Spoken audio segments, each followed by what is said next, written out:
উপস্থিত আছেন যুবদলের কেন্দ্রীয় কমিটির সহ সাধারণ সম্পাদক, আমাদের শেরপুর জেলার কৃতি সন্তান অ্যাডভোকেট মাজাহারুল ইসলাম বাবু ভাই।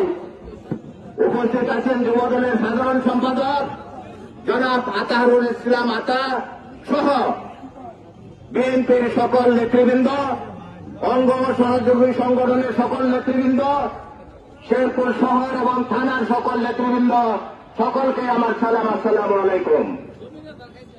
আমি আজকে অত্যন্ত আনন্দের সহিত আজকে কথা বলতে চাই। শেরপুর জেলা যুবদলের আজকের এই বিক্ষোভ সমাবেশ দেখে আমি অত্যন্ত আজকে নিজেকে দণ্ডমনা করছি যে যুবদল অতীতের তুলনায় এখন অনেক শক্তিশালী এবং অত্যন্ত সুশৃঙ্খল। তাদের ভিতরে কোনো মত পার্থক্য নেই।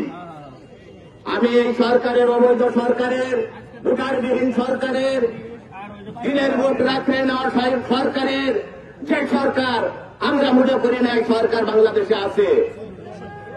এই সরকার বিদেশি প্রভুদের ভক্ত সরকার। এই প্রভুরা যখন যেভাবে চালাইছে এই সরকার, শেখ হাসিনা সরকার সেভাবেই চলছে।